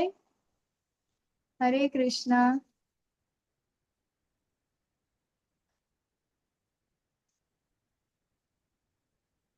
છે કોઈને? ગઈકાલે આપણે એક પ્રશ્ન પૂછ્યો તો, કોઈને યાદ છે? હરે કૃષ્ણ માતાજી. હરે કૃષ્ણ. બોલો બોલો તમે બોલો કાલે માતાજી. એમ કઈ કીધું તું કે જે ગીતાજીના પાઠ કરે છે ડેઈલી હા. ખાલી, તો શું એ લોકો પેલામાંથી મુક્ત રહી શકે છે? એમ કર્મમાંથી તમે કઈક મુક્ત રહી શકે છે તો કઈક તમે પૂછેલું હતું. એકચ્યુઅલી બહાર હતી પણ તોય મેં સાંભળ્યું હતું એટલું. તમે ગીતાજીના પાઠ નિયમિત તમે ખાલી કરો છો તો તમારું કઈક સોલ્યુશન મળી જાય છે કે એવું કઈ તમે પૂછ્યું હતું ને માતાજી? પ્રશ્ન એવો હતો કે ઘણા બધા લોકો ભગવદ્ ગીતા વાંચે છે, બરાબર? તો એ ભગવદ્ ગીતા વાંચવાથી પણ એમના જીવનમાં પરિવર્તન કેમ નથી આવ્યું હજી સુધી? હા, રાઈટ. ભગવદ્ ગીતાનું તો જ્ઞાન કેવું છે? શાંતિ આપવા વાળું છે ને, બરાબર? તો હજી સુધી એમના જીવનમાં શાંતિ આવી કેમ નથી? લોકો એકબીજાનાથી શું કહેવાય, પ્રેમની દ્રષ્ટિએ જુએ ને. ભગવદ્ ગીતાનું જ્ઞાન તો એવું છે, એવું આપણને કહે છે ને, દરેક બરાબર? એવી તાકાત છે ભગવદ્ ગીતાના, તો એ કેમ નથી આવ્યું? હરે એવો પ્રશ્ન કૃષ્ણ. હતો. હરે હરી બોલ. કૃષ્ણ ચલો, આપણું માતાજી. ડિવાઇસ કનેક્ટ છે. હરે કૃષ્ણ પ્રભુજી. બોલો બોલો. એમાં એવું છે ને, જે લખ્યા છે ને, જેને ભગવદ્ ગીતાઓ લખી છે પોતાના વ્યક્તિગત અને મંતવ્ય અનુસાર લખી છે. જ્યારે આપણી જે હા. ભગવદ્ ગીતા છે ઇસ્કોન દ્વારા, પ્રભુપાદ શ્રી પ્રભુપાદ દ્વારા લખેલી, એમાં છે ને એ ભગવાનના નિર્દેશ અનુસાર અને ગુરુ શિષ્ય પરંપરા અનુસાર છે. ઓકે. તો વાંચવા વાળાનો શું ભૂલ? વાંચવા વાળાએ થોડી જાતે લખી છે. વાંચવા વાળા તમે ગીતા ગોરખપુરની વાંચો તો એમાં છે ને શબ્દાર્થ નથી, ભાવાર્થ નથી. હમ ત્યારે આપણે શ્રીલ પ્રભુપાદે ભાવાર્થ આપ્યો છે અને સમજાવ્યું છે કે આ વસ્તુ છે. દરેક વસ્તુને ભાવાર્થ આપ્યા છે. સ્ક્રીન જોવાય છે તમને બધાને? હરે હા, કૃષ્ણ. બધું હા થાય. માતાજી, જોવાય છે. ઓકે, ચાલો તો આ જે પ્રશ્ન હતો મેં તે તમને પૂછ્યો હતો એનો જવાબ મેં ગઈકાલે જ આપ્યો, બરાબર? કે આપણે પરંપરાના અંતર્ગત એ જ્ઞાન લેતા નથી, હે ને? તો ભગવદ્ ગીતા જે છે આપણને ગઈકાલે ભગવાને જાતે આન્સર આપ્યો છે કે જ્યારે આપણે એને પરંપરાના અંદર જ્યારે સમજીશું તો જ આપણને એના જે છે એનો સાર જે છે, હે ને, એ ખબર પડશે. તો જ આપણા જીવનના અંદર પરિવર્તન આવશે. જેવી રીતે કૃષ્ણ કૃપાલે આ પ્રભુજીએ કીધું એ રીતે, હે ને? પરંતુ અહીંયા આગળ ઓથરની વાત નથી. ઓથર જે આપે છે એ વાંચે જે છે એ વાંચે પણ ક્યાંથી છે એ બહુ ઇમ્પોર્ટન્ટ છે, બરાબર?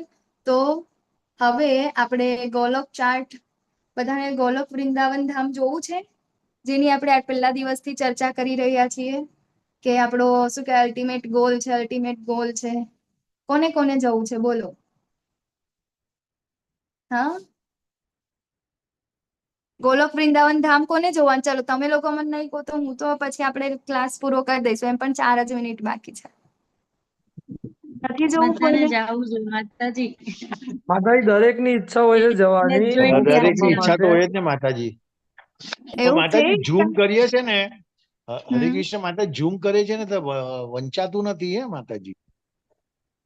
એ હવે થશે પ્રભુજી. હવે તમે ઝૂમ કરો તો થશે. માતાજી મેં હેન્ડ રેસ કર્યો છે. નથી અ, વંચાતું માતાજી. નથી આવતું તો ના એક મિનિટ, માતાજી. એક મિનિટ, એક મિનિટ, આપણે કંઈક કરીએ. કેમ નથી થતું ભાઈ? ના ઝૂમ તો થાય છે પણ અક્ષર છે ને બધા ફાટી જાય છે માતાજી. એ તો હવે પ્રભુજી ગ્રુપમાં પીડીએફ શેર કરવામાં આવશે, એનાથી થશે. હા બાકી તો એ તો મને કઈ વાંધો નથી માતાજી. હમ, આ તો બીજા બધા માટે પણ આવશે ને માતાજી. હા એટલે હા હા, બરાબર છે. હવે ઝૂમ થયેલી સ્લાઇડ જોવાય છે તમને? હરે કૃષ્ણ. હા માતાજી, જોવાય છે ને? હવે બહુ ક્લિયર દેખાય છે. ક્લિયર દેખાય છે હવે. દેખાય છે ને ક્લિયર? હવે હા હવે માતાજી. આવે છે માતાજી. ઓકે હવે આવે ઓકે, છે. Thank you. જો તો આ જે છે, બરાબર, આ પિંક કલરનું આપણને જે જોવાય છે, હે ને, આ જે છે આપણું ગોલોક વૃંદાવન ધામ, બરાબર? અહીંયા બધાને જોવાય છે? આ મારું કર્સર ફરે છે? હા માતાજી, જોવાય છે. ઝૂમ કરું હજી? હા ના માતાજી, બરાબર છે. જોવાય છે, clear છે. જોવાય છે ને? બરાબર. હા હા આપણું આ જે છે ગોલોક વૃંદાવન ધામ, બરાબર? આ ગોલોક વૃંદાવન ધામના અંદર અહીંયા આગળ વચ્ચે છે રાધા અને કૃષ્ણ, બરાબર? એ રાધા અને કૃષ્ણ જે શું કહેવાય, જે ભગવાન છે, બરાબર?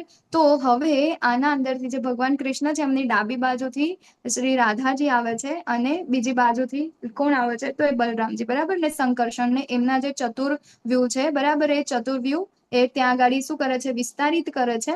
અને વિસ્તારિત કરે પછી એના પછી અલગ અલગ અવતાર આવે છે, બરાબર? પ્રદ્યુમ્ન અને વાસુદેવ ને બધા. તો અહીંયા આગળ પેલું આપણને આ પીળા કલરનું દેખાય છે જ્યાં આગળ ભગવાન રહે છે. આજુબાજુ જે છે એમની અષ્ટ સખીઓ છે, બરાબર? ને બધા જેટલા પણ વૃંદાવનના અંદર એમના જે પેલા શું કહેવાય એ જે છે ભક્તો, બરાબર? એ બધા આપણને અહીંયા આગળ જોવા મળે છે, બરાબર? એના નીચે જ્યારે આપણે આવીએ છીએ, બરાબર, તો અહીંયા આગળ આપણને દેખવા મળે છે આ છે મથુરા, બરાબર? આ જે લીટી જે છે ઓરેન્જ કલરની એ છે મથુરા. એના નીચે બ્લુ કલરની લીટી છે એ જગન્નાથપુરી અને એના નીચે શું કહે પર્પલ કલરનું છે એ દ્વારકા છે. તો આપણને એવું થાય કે આ મથુરા, જગન્નાથપુરી ને દ્વારકા તો આપણા પણ છે. તો હા, એ જ છે જે આપણે ઉપર ભગવાનના શું કહે વૃંદાવન ધામના અંદર જે છે એ જ છે, બરાબર? પરંતુ અહીંયા આગળ પણ એ શું કહેવાય એમના આપણને ધરતી ઉપર પણ એ વસ્તુ અહીંયા આગળ આપણને જોવા મળે છે, બરાબર? તો હવે આપણે થોડાક નીચે જઈએ. આપણે ક્યાં છે એ પણ આપણે જોઈએ, બરાબર? હવે એના નીચે, બરાબર, તો આ જે છે એક ચોરસ પૂરું થયું, બરાબર? એના નીચે અહીંયા આગળ આવે છે અયોધ્યા, બરાબર. અયોધ્યા અને અયોધ્યા એટલે કોની નગરી બોલો? સાકેત ધામ ભગવાનનું, બરાબર, કે જ્યાં આગળ ભગવાન રામ હે ને એમના શું કહે રામ લક્ષ્મણ સીતા બરાબર એમના દરબારની સાથે ત્યાં આગળ રહે છે, બરાબર. તો આપણે પણ ધરતી ઉપર અયોધ્યા છે હે ને. તો અહીંયા આગળ આપણે આ જેટલા પણ આપણા આ જે ધામ જે છે એ ધામ એમને એમ નથી, બરાબર, એ ખરેખર ત્યાં આગળ પણ ઉપર પણ એ છે, એટલા માટે એનું મહત્વ એટલું છે. પછી આ છે આપણું વૈકુંઠ લોક, બરાબર, કે જેના અંદર પહેલું શું હતું? ભગવાનનું વૃંદાવન ધામ જે પિંક કલરનું આપણને જોવા મળતું હતું, બરાબર, રેપ્લિકા ઓફ સ્પિરિચ્યુઅલ વર્લ્ડ, બરાબર છે પ્રભુજી. અને તો એ શું છે આપણા અહીંયા ગાડી જે જોવા મળે છે શું છે એની રેપ્લિકા છે, બરાબર. તો હવે જે આ બ્લુ કલરનું જોવા મળે છે વૈકુંઠ ધામ છે ભગવાનનું. તો વૃંદાવન ધામ જે આપણે પિંક કલરનું જોયું એના અંદર ભગવાન રાધા અને કૃષ્ણ હતા, બરાબર, કે જે કેવા હતા? એમનું ઘર હતું, બરાબર. અને જે આ વૈકુંઠ ધામ જે છે એ શું છે? ભગવાનની ઓફિસ છે. જેમ કે શું કહે પરેશ શાહ પ્રભુજી છે, બરાબર. પરેશ શાહ પ્રભુજી મસ્ત ટી શર્ટ પહેરીને આપણે એમના ઘરે શ્રીજી બાવાના દર્શન કરાવતા આપણને જોવા મળે હે ને. અહીંયા ગાડી ઘરે બેસીને કીર્તન પણ કરે, પરંતુ આપણે એમની ઓફિસમાં જઈએ તો એ પરેશ શાહ પ્રભુજી આપણને એવા જોવા ના મળે, બરાબર. એમના નીચે બીજા એમ્પ્લોય પણ હોય, એમને ખખડાવતા પણ હોય, એમની સારી રીતે એમને વાત પણ કરાવતા હોય, બરાબર ને. તો એવી જ રીતે ભગવાન જે છે અહીંયા ગાડી વિષ્ણુ સ્વરૂપે, બરાબર ને. તો અહીંયા ગાડી વિષ્ણુ અને લક્ષ્મી જે છે બિરાજે છે.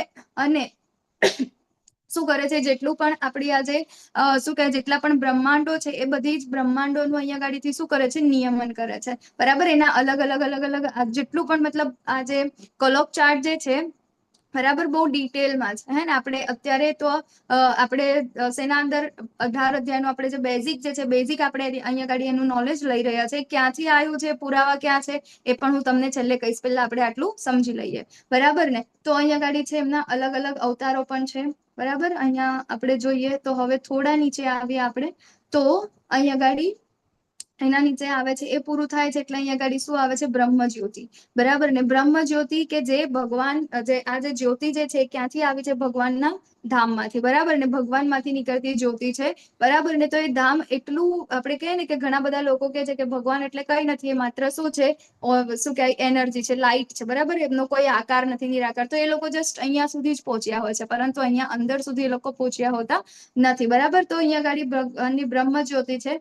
એના પછી આપણે નીચે આવે તો અહીંયા ગાડી છે સદાશિવલોક અને એના પછી છે મહાકાલ ધામ, બરાબર ને. તો હવે શિવજીના ભક્તો હે ને આપણને ખબર પડે શિવજી ક્યાંથી આવે. તો હવે આગળ જે છે આપણે વૈકુંઠ લોકના અંદર જોયું હતું, બરાબર, કે ભગવાન શું કરે છે? ત્યાંથી એમના ચતુર્વ્યુહ નીકળે છે. ચતુર્વ્યુહના અંદરથી પછી શું આવે છે? ભગવાન અહીંયા ગાડી ટોટલ 3 શું કહેવાય 3 પુરુષ અવતાર ભગવાન અહીંયા ગાડી થાય છે. કયા કયા? તો પહેલો જે છે એ છે કારણોદક્ષાય વિષ્ણુ એટલે કે મહાવિષ્ણુ, બરાબર. એ મહાવિષ્ણુના મુખમાંથી, બરાબર, એટલે કે એમના રંધ્રોમાંથી શું થાય છે? અસંખ્ય બ્રહ્માંડ નીકળે છે, બરાબર. શ્વાસ લે ને એક શ્વાસ બહાર કાઢે ને એટલે અસંખ્ય અગણિત બ્રહ્માંડ નીકળે. તો એ બ્રહ્માંડ કેવા હોય? તો અહીંયા ગાડી આપણને સોનેરી ગોળા જેવા દેખાય, બરાબર. તો આ સોનેરી ગોળા જેવા દેખાય છે ને એ બ્રહ્માંડ છે. હવે એ સોનેરી ગોળાને આપણે કાપીએ, વચ્ચેથી કાપીએ, એની સ્લાઇડ બનાવીએ તો આપણને અહીંયા ગાડી આ જોવાય, બરાબર. અહીંયા આપણે આયા વચ્ચે, બરાબર. તો આપણે જે અહીંયા ગાડી છીએ એ શું છે? એક બ્રહ્માંડ છે. આવા તો ભગવાનના રંધ્રોમાંથી કેવા અસંખ્ય બ્રહ્માંડ નીકળે છે. તો અહીંયા ગાડી આપણે ખાલી એક બ્રહ્માંડની વાત કરીએ, બરાબર ને. તો એક બ્રહ્માંડ ભગવાન જયારે અહીંયા ગાડી આપે છે ત્યારે એના પહેલા આપણે જોઈએ કે શું કરે છે? ભગવાન દ્રષ્ટિપાત કરે છે રમાદેવી ઉપર, બરાબર. રમાદેવી ઉપર દ્રષ્ટિપાત કરે છે એટલે પછી શું થાય છે કે એ કોને એ કરે છે? તો શંભુ એટલે કે ભગવાન શિવ અને માયાદેવી, બરાબર, દુર્ગા દેવી, એ બંને શું કહેવાય ભેગા થઈ અને શું કરે છે? આ સૃષ્ટિના અંદર શું કરે છે? જેટલા પણ જીવો છે એનું શું કરે છે? સર્જન કરે છે, બરાબર. હવે હજી એ ચલાયમાન નથી થયા, બરાબર. એ બધું ચલાયમાન નથી થયા અને એક બ્રહ્માંડ છે. બ્રહ્માંડના અંદર એ બ્રહ્માંડના સૌથી પહેલા વ્યક્તિ એટલે કોણ છે? બ્રહ્માજી છે. તો હવે બ્રહ્માજી શું કરે છે? એ અહીંયા ગાડી નીકળે છે, બરાબર. પહેલા હતા કયા? મહાવિષ્ણુ હતા કે જે કારણોદક્ષાય વિષ્ણુ છે. હવે એ ભગવાન જે છે કારણોદક્ષાય વિષ્ણુ એ બ્રહ્માંડના અંદર પ્રવેશ કરે છે, બરાબર. અસંખ્ય બ્રહ્માંડ છે. આવા દરેક બ્રહ્માંડના અંદર ભગવાન જાય છે કારણોદક્ષાય વિષ્ણુ અને એને આપણે શું કહીએ છીએ? ગર્ભોદક્ષાય વિષ્ણુ, બીજો અવતાર, બરાબર. તો આ છે ભગવાનનો બીજો પુરુષ અવતાર. પહેલો છે મહાવિષ્ણુ એટલે કે કારણોદક્ષાય વિષ્ણુ, કારણ સાગરમાં છે. અને અહીંયા ગાડી છે આ બીજા એટલે કે ગર્ભોદક્ષાય વિષ્ણુ કે જે બ્રહ્માંડના ગર્ભના અંદર ગયા છે, બરાબર. હવે એમના જે નાભી કમળમાંથી શું થાય છે, અહીંયા આગળ એક કમળ ઉત્પન્ન થાય છે, એ છે બ્રહ્માજી. બરાબર. હવે આ બ્રહ્માજીને ભગવાન જ્ઞાન આપે છે અને શું કરે છે, આખી સૃષ્ટિનું સર્જન કરે છે. એટલે અહીંયા આગળ જેટલી કઈ પણ વસ્તુ છે બધાનું સર્જન કોના દ્વારા થાય છે, એ બ્રહ્માજી દ્વારા થાય છે. હવે અહીં આગળ આપણે જ્યારે જોઈએ તો આપણે ક્યાં છે, બરાબર. અલગ અલગ લોક છે, ટોટલ 12 લોક છે. એના અંદર આપણે ક્યાં છીએ એ આપણે જોઈએ. બરાબર. તમારા ત્યાંથી પણ થશે ઝૂમ. અને અહીંયા ગાડીથી આપણે જોઈએ તો આપણે બરાબર અહીંયા આગળ આપણું આ ભૂવર લોક છે. બરાબર. તો આ ભૂવર લોક જે છે 7મા નંબરનું ભૂર લોક છે. બરાબર. એટલે કે અર્થ. હે ને. તો એ અર્થ અહીંયા ગાડી આપણે છે, આપણા ઉપર છે ભૂવર લોક, સ્વર લોક. બરાબર. સ્વર લોક એટલે કે સ્વર્ગ લોક, જ્યાં ગાડી જવાની આપણે શું કરીએ છીએ, ઈચ્છા રાખીએ છીએ. બરાબર. બધાની ઈચ્છા ક્યાં હોય, ત્યાં આગાડી ગોલોક, સોરી ગોલોક ક્યાં, એ તો આપણે ઈચ્છા રાખીએ છીએ. સ્વર્ગ લોકમાં જવાની ઈચ્છા હોય બધાને. બરાબર. એટલા માટે આપણે પુણ્ય કર્મ કરતા હોય. તો એ લોકો શું કરે છે, સ્વર્ગ લોક. એના પણ ઉપર છે મહરલોક, જનલોક, તપોલોક, સત્યલોક. બરાબર. પછી અહીંયા ગાડી બ્રહ્માજીનું, અને એના નીચે છે આતલ, વિતલ, સુતલ, તલાતલ, મહાતલ, રસાતલ અને પાતલ. તો આપણે આગળના અધ્યાયોના અંદર જોઈશું એવી રીતે કે આપણે અહીંયા ગાડી આ ભૂર લોકના અંદર છે જે લોકો સારા કર્મો કરે છે. બરાબર. કે જે લોકો સતોગુણી કર્મ કરે છે, દેવી દેવતાઓને પૂજે છે, એ લોકો શું કરશે, તો ઉપરના લોકોના અંદર એમનો જન્મ થશે. બરાબર. પરંતુ આ બ્રહ્માંડની બહાર એ લોકો જશે નહીં. એ લોકો અહીંયા ને અહીંયા આ જે ઉપર જેટલા 7 લોકની ઉપર જેટલા 6 લોક છે, એ 6 લોકના અંદર એમનો જન્મ થશે. અને જે લોકો ખરાબ કર્મ કરે છે, એટલે કે તમોગુણી લોકો છે, બરાબર, એ લોકો તમોગુણી કાર્યો કરે છે, એ લોકોને એ ગાડી નીચેના લોકના અંદર જશે. બરાબર. ને એ લોકોને એ રીતે એમના પાપ કર્મોની સજા એમને મળશે. તો હવે આપણને ખબર છે કે આપણો તો અલ્ટિમેટ ગોલ કયો છે, ભગવાનના ત્યાં આગાડી ઉપર જવાનો. એના પહેલા હું તમને કહું કે અહીંયા આગાડી બ્રહ્માજીએ બધું સર્જન કરી દીધું. અહીંયા ગાડીથી શિવજી અને દુર્ગા દેવીથી આપણે જીવો પણ અહીંયા ગાડી આવી ગયા. પરંતુ હવે આ બ્રહ્માંડના અંદર જીવો પણ આવીને ચલાયમાન થતા નથી. એ ક્યારે થશે ચલાયમાન, જ્યારે ભગવાનનો ત્રીજો ઇન્કાર્નેશન, એટલે કે ભગવાનનો કારણ આપણે શું કહેવાય, ક્ષીરોદક્ષાય વિષ્ણુ. બરાબર. ક્ષીરોદક્ષાય વિષ્ણુ જે આપણા દરેક જીવાત્માના હૃદયના અંદર જશે. બરાબર. અને પરમાત્મા તરીકે જ્યારે વાસ કરશે ત્યારે જેટલા પણ આત્મા જે છે એ શું થશે, ચલાયમાન થશે. એટલે આ પ્રકૃતિ ચલાયમાન ક્યારે થશે, જ્યારે ભગવાન એના અંદર પ્રવેશ કરશે ત્યારે. ભગવાનના પ્રવેશ કર્યા વગર આ પ્રકૃતિ જે છે, આ જીવ જે છે, ચલાયમાન થતી નથી. ત્યાં સુધી બધું કેવું છે, અચલ છે. બરાબર. તો અહીંયા ગાડી આપણને ખબર પડે ભગવાન ગોલોક થી, બરાબર છે, ત્યાંથી આપણી સાથે અહીંયા ગાડી તમે આપણે ગમે તેવા રૂપના અંદર, હે ને, ગમે તેવો આપણે કહેવાય ને, ગમે તેવી યોનિના અંદર આપણે જન્મ લઈ લઈએ, ઇવન ગમે તે લોકના અંદર, બરાબર, ખરાબ કર્મ કર્યા હોય તો આપણને નીચલા લોકના અંદર જવા મળશે. આગળના અધ્યાયોના અંદર આવશે એવી રીતે. તો ત્યાં પણ ભગવાન આપણી સાથે આવે છે. બરાબર. તો ભગવાન કેટલા સારા છે, આપણા પિતા છે ને, એ તો બધી જગ્યાએ આપણી સાથે આવશે. પરંતુ આપણે એવા નાલાયક બાળકો છે કે આપણે એમની પાસે જવાની ઈચ્છા રાખતા નથી. બરાબર. તો અહીંયા ગાડી આપણને ભગવદ્ ગીતા શું શીખવાડે છે કે આપણે આપણા આટલા દયાળુ ભગવાન, આપણા પિતા જે છે,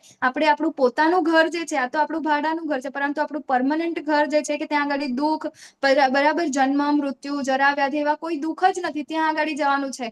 તો એ ભગવદ્ ગીતા શીખવાડે છે. તો કેવી રીતે જઈ શકાય, તો એનું માત્ર એક જ રસ્તો છે. શું રસ્તો છે? અહીંયા આગળ આપણને એક દોરી દેખાતી હશે પાતળી. બરાબર.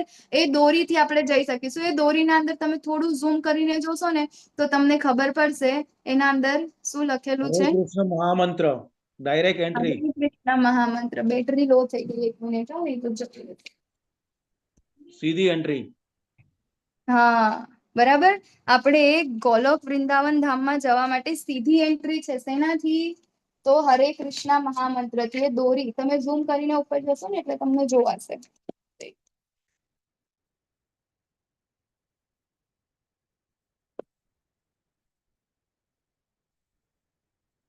ઓકે, ચાલો. જોવાય છે ને?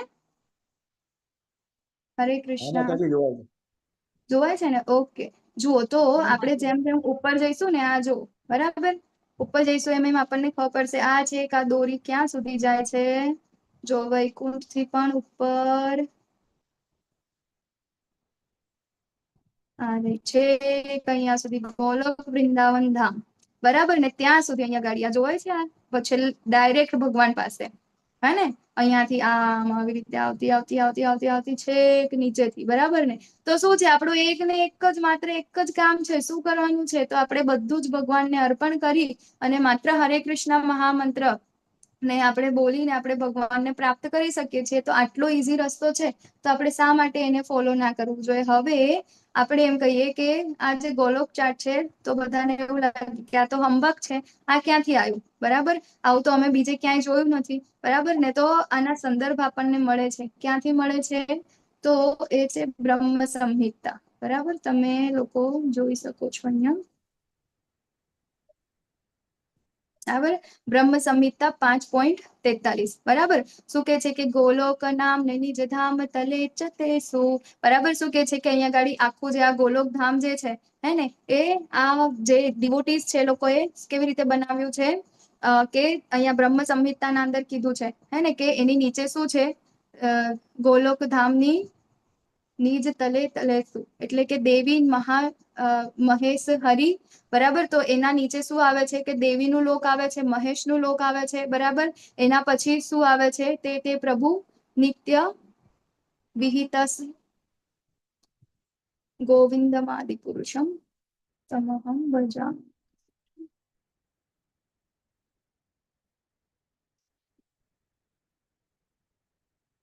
તો અહીંયા ગાડી આ બ્રહ્મ સંહિતાના અંદર કહેવામાં આવ્યું છે કે પહેલું જે છે ભગવાનનો વાસ ક્યાં છે, એના પછી દેવી અને શિવજીનો વાસ ક્યાં છે. બરાબર, એ રીતે આખું જે આ ગોલોક ધામ જે છે એને બનાવવામાં આવ્યું છે. તમને PDF પણ શેર કરવામાં આવશે, તો તમે આના અંદર એના ક્યાંથી આના સંદર્ભ લેવામાં આવ્યા છે, એમને એમ જ નથી બનાવવામાં આવ્યું. બરાબર, તો આ બધું જ આપણને અહીંયા ગાડીથી મળે છે આપણા શાસ્ત્રોના અંદર, હે ને. તો આ છે આપણું ગોલોક વૃંદાવન ધામ, કે જ્યાં આપણે જવાની આપણી ઈચ્છા છે. બરાબર, ઓકે. બીજું કઈ રહી ગયું આ ગોલોક ચાર્ટમાં? બોલો. અત્યારે મેઇન તો આ જ સમજવાનું છે કે આપણે અત્યારે ક્યાં છીએ અને આપણે ક્યાં જવાનું છે. બરાબર, તો આપણો એક જ ગોલ છે કે આપણે આ બ્રહ્માંડમાંથી, આ ભૂરલોકમાંથી ક્યાં જવાનું છે? સ્વર્ગલોકમાં જવાનું છે. કોને કોને જવું છે સ્વર્ગલોકમાં? આપણે નથી જવાનું માતાજી ત્યાં. આપણે ડાયરેક્ટ ગોલોક વૃંદાવન ધામમાં જવાનું. આપણે ગોલોક વૃંદાવન ધામ જવાનું છે. નથી જવાનું. કૃષ્ણની બરાબર, ધામ. આપણે ડાયરેક્ટ ઉપર ભગવાનની પાસે, બરાબર ને, ગોલોક વૃંદાવન ધામમાં જવાનું છે, કે જ્યાં ભગવાન એમની નિત્ય લીલાઓ કરે છે. બરાબર ને? તો અહીંયા ગાડી આપણો અધ્યાય 5 પૂર્ણ થાય છે. તમને કોઈને પ્રશ્ન હોય તો તમે મને પૂછી શકો.